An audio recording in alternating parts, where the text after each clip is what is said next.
Everyone, Adam here, So Was Your Podcast, back with another interview. This was a fun one. I got to talk to Bill Reick and Justin Miller. Justin was the writer, director, editor, and did the score for the movie Sleep, Walk, Kill, and Bill was the star. This was a cool movie. The concept is if you fall asleep, you will get up and murder people in your sleep with no real idea of what you're doing. You know, people come to and they have no idea. They can't believe the horrific things they've done. I like this kind of subgenre of horror. We touch on it a little bit. It kind of reminds me of Bird Box, where just seeing something drives people into murderous or suicidal rages. It also kind of reminded me of Stephen King's The Cell, where a tone goes through cell phones, and since we all have a cell phone, 95% of people were infected. It's not those things tonally because it is a horror comedy, but it's kind of a take on that premise, and I enjoyed that. But I also like horror comedy. I like taking the horrific and melding it with something a little bit more lighthearted, especially to take the heaviness and the sting out of people who are murdering those around them. I mean, it seems weird to say that's a funny subject matter, but, the movie handles it in a way where it's not making fun of that exactly, but it's just kind of keeping the tone a little bit lighter when it needs to be lighter, but it's not afraid to get into the horror aspects of it when it's time for that as well. Really cool conversation, so I'll stop rambling and let them tell you about their movie. Hey everyone, Adam here, So Was Your Podcast. I'm sitting down with Bill Reick, and I forgot to ask the pronunciation before I hit record, but is that right?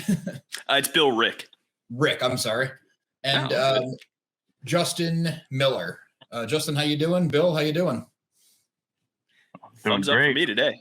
Yeah, it's a great day. You've been making the rounds? Yeah, we've been lucky enough that the folks handling the distribution of the movie have set us up for a couple of interviews, and we've been happy to get the chance to share, what we love about the movie. Hopefully, one or two people will listen to something and go, "Ooh, that makes me want to love this movie too." Right. So, Justin, you're the director, Bill the star. Were you also the writer, Justin? Yes, I did write this. And I don't mean to boast, but did the score for it as well. Oh, awesome! I guess that sounds like boasting. Yeah. No, that's very cool. It gave me a lot of Halloween vibes. Yeah. Good. John Carpenter. So where did the concept first pop in your head? Because this kind of reminded me of. It's almost its own subgenre at this point. Like Bird Box, I think would probably be the most recent. Not really similar to what you did, but to me, that kind of like a simple thing is driving people to murder. Yeah, I think it just started with like, my fascination with dreams and sleeping. Ever since I was a kid, like lucid dreaming is something that really interests me.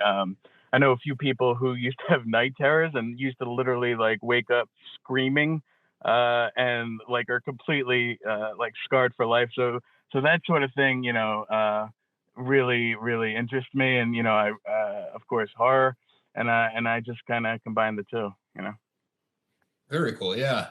It was, I liked the choice to make it a horror comedy because it kind of like softens the blow of some of the horrific stuff. Yeah, absolutely. And, definitely, casting a bunch of really talented comedians definitely gave it that boost. So thanks, Bill. Yeah, we didn't have a choice. It was going to be funny regardless, just because of the folks that were involved in the cast. Like, we had the legendary Wid. I don't know if you know who he's this like super legendary prop comedian from Philly who's been he had a real run back in the day of like HBO stuff and late night appearances, and then everybody else was kind of like either directly or sort of tangentially involved in the Philadelphia comedy community. So it was a really funny cast, and the only like real acting direction that Justin had to give me a lot was like, let's play this a little bit more seriously. Let's not go for the laugh right now. We do have plenty of funny stuff. Now let's let that be funnier by making sure we take a moment to like convey the seriousness of this situation. Right. You kind of need that contrast. A little bit. We found. So you're all involved in like a comedy scene in Philly, you're saying? Yeah. So I was a writer on a sketch team in Philly, and the director of that team actually helped cast this film. And so, obviously she knew a lot of the best Philly comedians around, including the guy on the other end of the call, Bill. Yeah, that was Samantha Russell, who also stars in the movie as Addie, Edgar's ex-wife. She was kind enough to see me in a play and then go like, "Oh, that's our guy. We should have him in the movie." And so I owe Samantha a lot. Shouts out to Samantha. Yeah, shout out Samantha Russell. That's cool that you kind of had that community first. So when you went to casting, you had a pool of people to go to. It wasn't just totally blind. Yeah, and it was nice showing up on set to a few familiar faces too. That's true. Yeah, it probably makes it easier. Exactly. As somebody who it was my first time acting in a movie like this, so it brought me a lot of comfort to be surrounded by people that I was at least familiar with. Yeah. Right. It was easy to talk to everyone on set. People I already know. So. Did it make it a little bit weird now that, people you knew, you wrote with them, maybe you did some, I don't know if you do acting on your own, Justin. Did that make it a little bit weirder when you had to be like, okay, we actually have to do it this way and like to be the director? A little, yeah, absolutely. A little bit because, I was so used to Samantha Russell telling like me what to do and what was funny and what wasn't funny. So to be like, all right, Samantha, I'm going to be telling you what to do for the first time. Yeah, I mean, absolutely. I mean, because the cast was like so funny in between takes that I I didn't want to really stop the laughter, but sometimes I had to actually get some filming done. So. There was this one day when the legendary Wid was telling us about playing cards with Allen Ginsberg and Bob Dylan, and we had to be like, I was torn between wanting to do the job and wanting to listen to the most interesting story I've ever heard in my life. So it was it was tough. Yeah. That would be an insane thing to hear and then be like, okay, but anyway, let's get back to the scene. It's like, no, you have to. yeah, I gotta go get sprayed with blood now. Yeah. You lose a whole day of production to it. At least. Speaking of that, a lot of times from what I've heard, these movies are like a super, super tight, like film it in 13 days or something insane. What was your production time? Actually, exactly 13 days. Yeah. I tried to do it in 11. It didn't work out. So yeah, 13 days total. I mean, we definitely squeezed a lot into those days. And some days, especially in that basement, were very, very long, very, very long days. So. It was great though. Really those some long days. It was some really long days. I was luckily enough the fellow I was working in a doctor's office at the time, and Dr. Tom Scott, shouts out to him too, was kind enough to be like, Bill, you can get out of here an hour early to get to Yardley to go film this. And so I think cool. we were all lucky enough to be in a part in our lives where like we were kind of all able to stop what we were doing for those 13 days to really devote our time and our effort and focus on making this movie. And we did. We had some like 14-hour days too. And it was honestly, looking back, like some of the most fun I've ever had in my life. Yeah, and I'm fortunate enough to work for a company. We happen to have off the Jewish holidays, so I'm able to shoot around like the long stretches of time we have off, like Passover and Sukkot.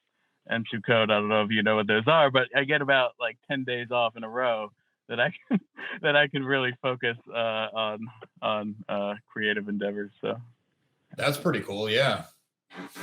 Because it always seems like you have to have the time to get the job done, but you can't just film 2 hours in the evening for 2 years and to get it done. I mean, I guess you could, but it's probably not ideal. You could like Eraserhead. Wasn't that kind of how that worked? Like just Yeah, you're right. once in a while, like over a course of many years, right? Wow. Yeah, So I think when Peter did you? Jackson made his first movie that way. Like Oh, did just it? Yeah, trying 'cause to he said cobble it more. together Yeah. over. Yeah. But That's a lot. we were lucky to This, have the this, time. this seems like it works a little bit better, you know? Yes. Yeah, I feel like as much as a 13-day shoot is probably intense, the sprint is probably a lot easier than the marathon. Right. Exactly. Yeah. Totally. Exactly. Yeah. Yeah. Because we then learned that like but yeah. every other part of the process ended up stretching pretty long. So we were lucky to have been able to wrap up filming in 13 days. All the post-production, you mean? Yeah. Post-production, like the editing took a while. But like distribution, neither Justin nor myself really understood the distribution process of what it's like to work with a company to negotiate a contract and then push a movie out to the public. It takes a long time, and we just kind of didn't really know. So we were like, yeah, it's done, and it'll probably, I don't know, next Tuesday or something. And then it's here we are. This was just the 3-year anniversary, I think, of when we filmed the movie. We were fortunate enough to like finish shooting like 2 months before everything shut down for the pandemic. So yeah, we were very lucky in terms of when we shot this movie. That's crazy. So now that you're going around and doing, press like this for it and talking about it, was it hard to like jog those memories back in? I can only speak for myself, not for me, because it was I went from doing that to sitting still for a year. So it was kind of nothing else filled your head. yeah, exactly. And it was, again, I don't think you forget your first time, and that was this for me. Like every detail was crucial to me, and and every day was a learning opportunity. So I have like retained a lot of what it felt like to be in Justin's basement in November. That's awesome that you're able to hold on to it. Yeah, I'm lucky, and we got enough little behind the scenes photographs and stuff like that to be like, oh, I remember that day when the Wid fell asleep on a mattress in the living room in between takes and stuff like that. Yeah, I mean, I really haven't had a chance to forget, from the writing, then shooting the movie, then editing, and and scoring. So and then now all this. So, but it seems to grow like fonder, in my head, as time goes on. Like I just remember all the good times on set, and I blocked out the bat that wouldn't break for 4 hours. Okay. Oh, that was tricky. That was awful. That bat was not a breakaway bat. Yeah, we had to make it one. We had to make it exactly. Do you want to go more into that? Oh no, I mean no. It was a very long night already, and the bat was supposed to break when it was swung and made contact, and it just wouldn't. We did it like take after take after take after take, and nothing. It was tough. It was like a styrofoam bat, right? No, it was like really light, like wood. Like it was. That's right, like a balsa. So you could still you could swing it without killing somebody.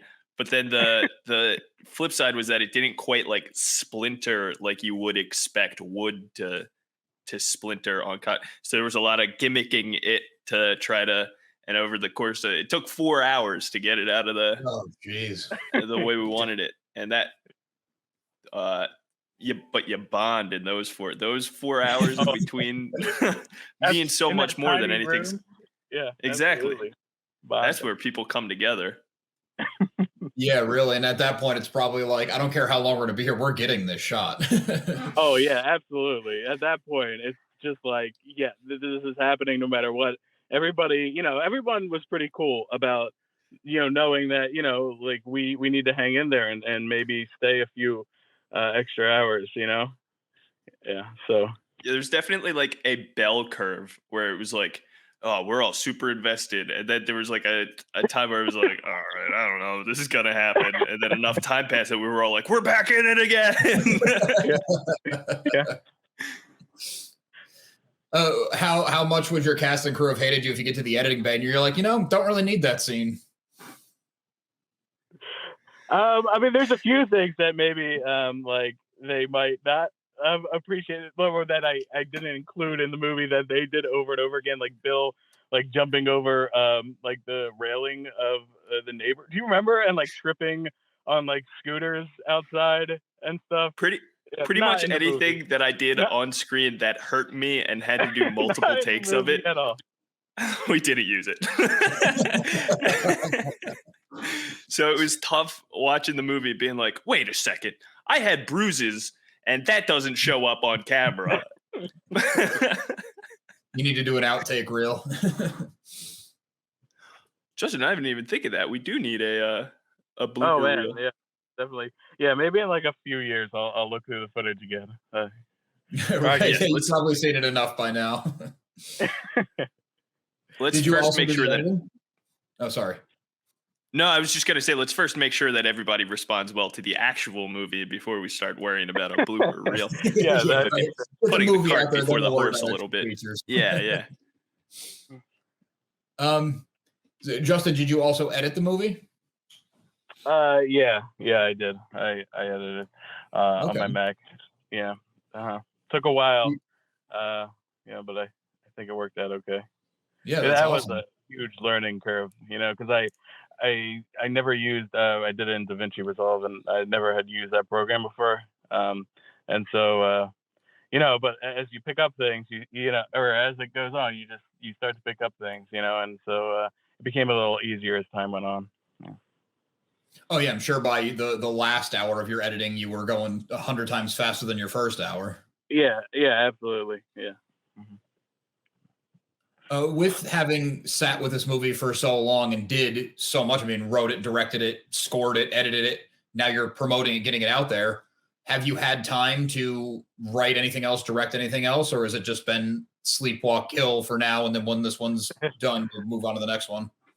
So actually, during one of those breaks I was talking about, I shot a retro futuristic sci-fi comedy feature. We finished principal photography on that a few months ago. It really focuses on the comedy aspect of my writing, and it was a lot of, again, same situation. It's so much fun to shoot, and so I'm hoping to release that at some point at the end of 2023. Very cool. And Bill, you were saying that this was your first. Was it your first feature, or was it your first horror feature? First feature. I'd been in like a couple music videos, done a couple short like sketches. So I had a little bit of experience with the camera. I knew which side of the camera to stand in front of. That was about it. Put that on your resume. So my headphones died. But yeah, so this was a real learning experience, and I'm grateful for everything that I get to take from this movie into like another project someday down the road. If somebody else is silly enough to make the same mistake Justin did and put me in another movie. So I take it you haven't done another movie since this one.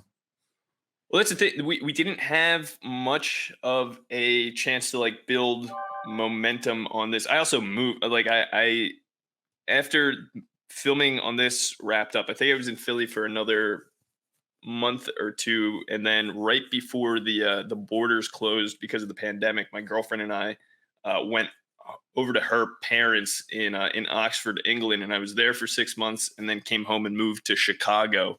So there wasn't really much continuity to like build momentum to a next project. So I've been out here, just got done studying at Second City, put a little sketch team together, and we'll hopefully be making our own movie in the next couple awesome. months. Second City's a big deal. Yeah, it was nice to be like accepted in their conservatory program and feel it felt kind of validating for a fella that was very insecure for the making of this sleepwalk kill movie. Just wanted to make sure that I didn't ruin everything every time I was on screen. So now I'm a little bit more comfortable. Yeah, that's awesome. And you're in virtually every scene of it, so you kind of had to get over that real quick and just do it. Oh yeah. It was very quickly like I realized that I was kind of like setting the tone of the movie, and if I didn't nail it, it wouldn't work. And I'm still not sure that I don't think that I come off terribly, which is that was my only goal, was just like make it look decent. I know I'm not going to get like an Academy Award or nothing, but I want to look like somebody who's not just walking down the street and then showed up in a movie. You know what I mean? Like trying to have I wouldn't guess it was your first feature, especially being the lead. No, thank you. That's really kind of it. So I appreciate that, and I'm hoping that that's kind of like the consensus. Like, this guy doesn't look like an ass. Yeah, that's really cool, and that's a good point too about you're kind of setting the tone, because not only are you the main character, but without giving much away from the movie, it's kind of a thing where characters come in and out, but you're like the through line, so everyone has to play off of you at some point. Yeah, it was really, it meant a lot to me to be trusted that way by my peers, to kind of like, yeah, you're right, be the sort of the hub of the story as characters come and go. It's all kind of through Edgar's POV. He's more or less the audience surrogate. So it was, again, it was very validating to be trusted with a role like that. Yeah, that's awesome. And it's also cool. I mean, we talked about like the horror comedy aspect of this script specifically, but it's kind of a common thing where you see those two emotions put together a lot. So having a comedy background and having the people to work with, it's really cool that you were able to transition it all in. Yeah, comedy and horror, it turns out, are like great bedfellows. They have a lot in common in that you're doing your best to elicit a physical response from your viewer, your audience. And I learned how much timing helped me out, where like I'm not even thinking about it. I just know that like how to when to hit a punch, whatever it is. That really served in making the movie too, because horror is also all about timing. So it was good.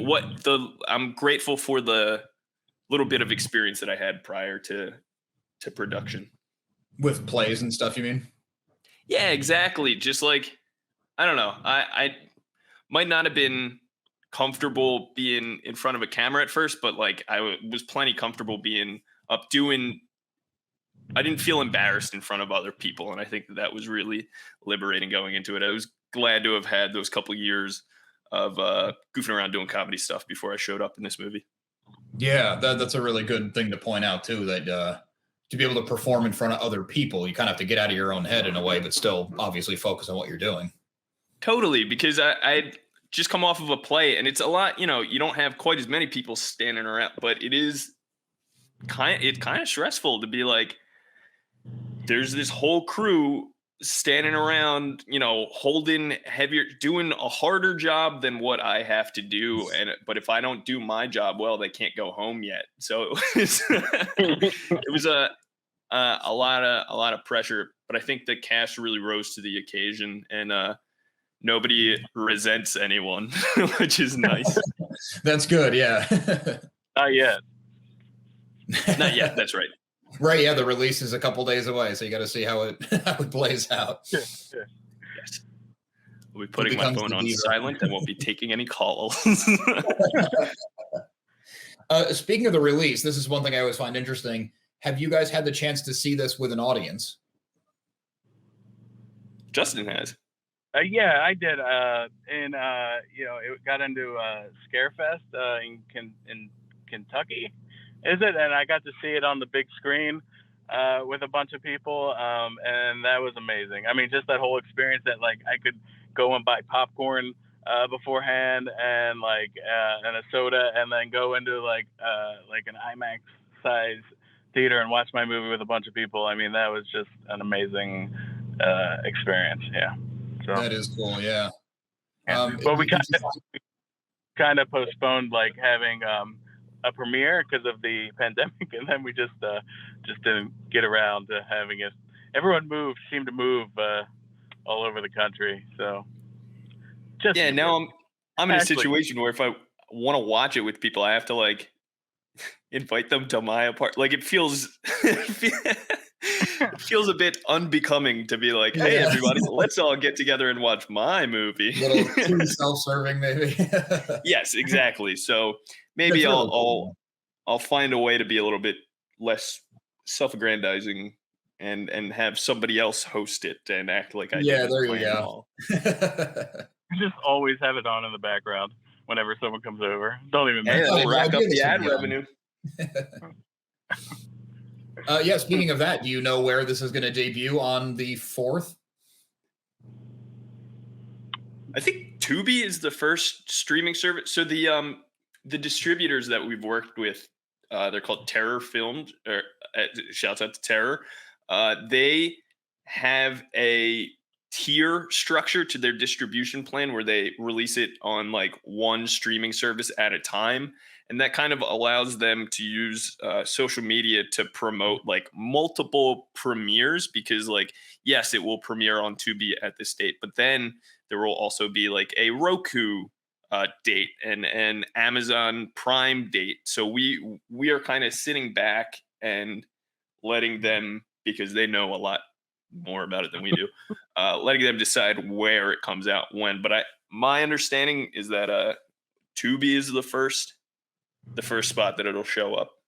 That's a great first spot because you don't need to pay for an account, so it's very accessible for people. Yeah, it's nice to be able to share a link and have it not be behind a paywall. Because if we're Yeah. lucky enough that somebody's interested in watching it, I want as few hurdles for them as possible. In the last couple So of years, Tubi's been growing by leaps and bounds. They have. I really, really like what they're doing. Pluto TV is another great example of a similar, they got similar infrastructure with Pluto. I love somewhere where you can find a movie and give it a chance. You don't feel like you're tied into, I've paid for XYZ, so now I'm tethered to this.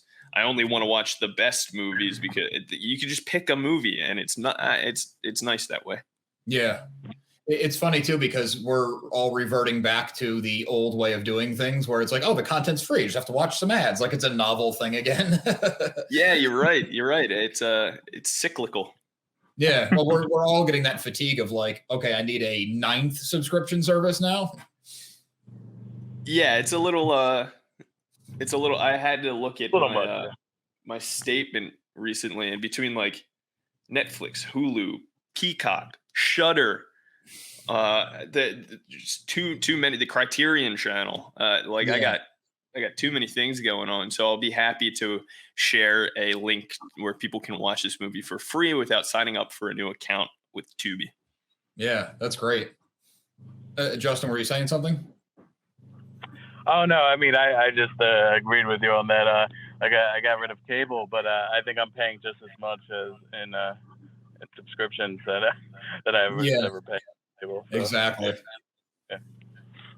Well, it's awesome that you're working with Terror Films. They actually send us over quite a bit of stuff, which is cool because they've also grown in the last few years just that we've been working with them. And I think that is important as indie creators, that you guys can create and talk about the creating, and somebody else can handle what they're good at. So it's a good arrangement.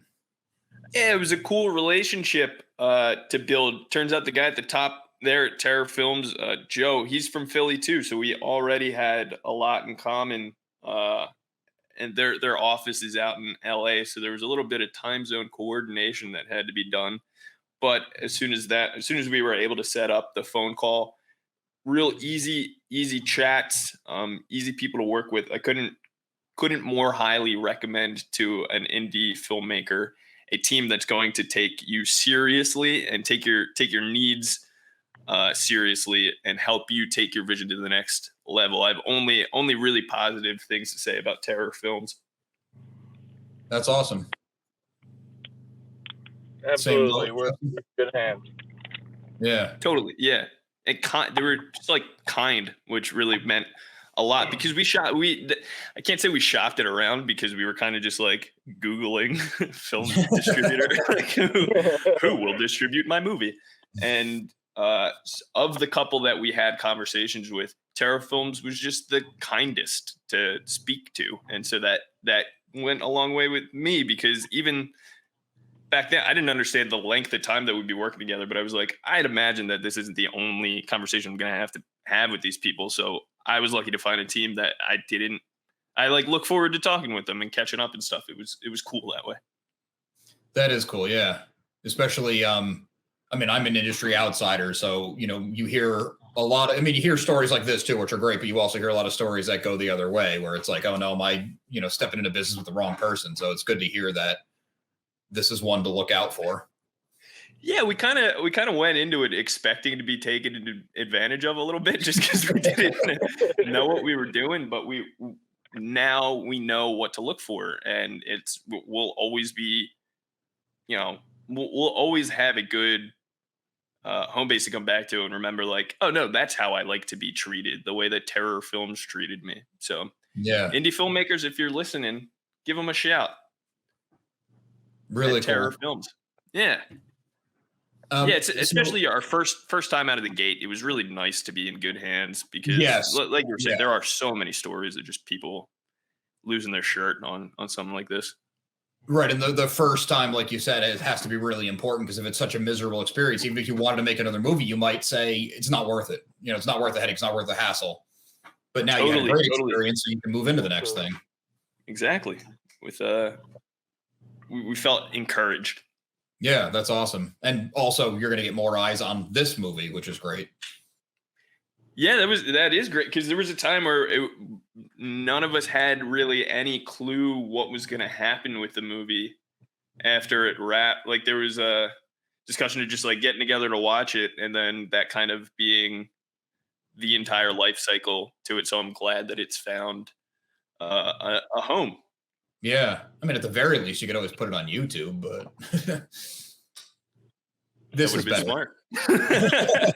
No, I think what you did was smart. True. Because YouTube, again, it's lucky. More how than many anything. videos get uploaded to YouTube every minute? You know, like you said. Oh my gosh, yeah. Along with, sorry. No, go ahead, Adam. I didn't mean to cut you off. I apologize. No, it's fine. I was going to say, along with your release on the 4th, which is 2 days from when we're recording this, I'm going to try to get up today. If not, it'll be tomorrow. I want people to have it in advance. Is there anywhere else we want to point people, like social media accounts, anything like that? Yeah, if you get on Twitter, we got a little Twitter going at sleepwalkkill, and then I'm pretty sure our Instagram is similarly titled. It's either sleepwalkkill or sleepwalkkill movie. If you'll bear with me just a second, I'll have a definitive. It's sleep.walk.kill.movie on Instagram. Awesome. And we try our best to stay engaged with people, because like I told Justin when we set out to this thing, if we get 12 followers on these accounts, I'm going to make sure these 12 followers feel like they're engaging with the people that made this movie, and I'll make sure that they're interested in following up and watching it afterward, because they've connected with the team.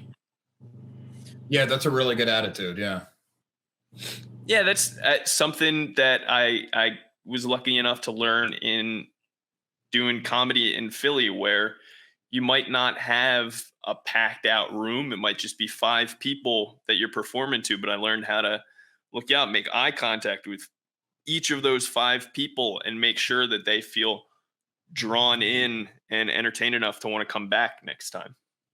That's awesome. Yeah. And that's, I'm sure, how things like this grow. Hopefully. Yeah.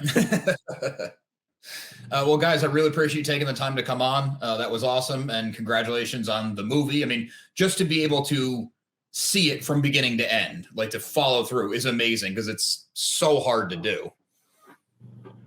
Yeah, so, it's cool to have like physical proof of our work. Justin made up t-shirts for it. We got t-shirts to wear. It's nice to actualize something and see it outside of how you're used to seeing it, I guess. Yeah, that's awesome. and now it's going to be out in the world, so the distribution's even cooler, like takes it a step cooler. So congratulations.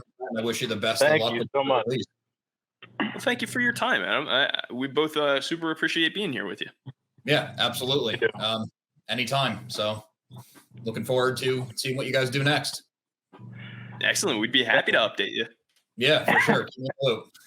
All right, take it easy. Thanks, Adam. Appreciate it. All right, bye. I'd like to thank Justin and Bill one more time for coming on the show to talk to me about Sleepwalk Kill, their careers, kind of their creative journey so far. I have a feeling we're going to be seeing more from these guys, which is awesome. I think it's cool that a comedy troupe, is probably not the exact right terminology, but a comedy community came together to make a horror movie and got to interject a little bit of their comedy into it, and I just love that the two are so close even though they seem so opposite. I had a ton of fun talking to these guys. Sleepwalk Kill comes out on digital this November 4th, this Friday, as of this recording. And we believe it's coming out on Tubi first, as you heard in the interview. Other places to follow. Check out Tubi. It's a cool app anyway, but check it out on the 4th for Sleepwalk Kill, and keep your eyes open for other locations. Please remember to subscribe. We got a lot more interviews, new movie coverage, con coverage, cosplay videos, more stuff coming. Working on ramping the channel back up, so you're not going to want to miss out. Speaking of not want to miss out, make sure you listen to So Wizard Podcast every single week wherever you get your podcasts. So Wizard Podcast can also be found on Patreon, where for as little as $1 a month, you get multiple monthly bonus shows. SoWizardPodcast.com is your resource for reviews, recommendations, videos, merchandise, and more. We love hearing feedback, so drop us a note in the comments, leave us something on social media. All the socials can be found after the show and in the show notes. So Wizard Podcast is also on TikTok. I just need to update the end title screen so that account is there as well. But search So Wizard Podcast on TikTok. Joey's putting up a ton of videos, more content there for you. And on a more personal note, a good friend and I have an ongoing comedy comic series. It's called Social Studies. It's a slice of life / coming of age. We kind of write it like a sitcom, but then it's done in the style of the 90s cartoons that we grew up on, we love, and inspired us. Tons of content there available as well. You can find all of it on socialstudiescomic.com and on Comixology, and we are slowly pushing into Global Comics, which is a growing comic platform, especially for indies. Check it out. More things coming. We just finished drawing our entire second chapter as it's slowly being released. Chapter 3 is already underway in the writing and the outline process, so socialstudiescomic.com. Check it out.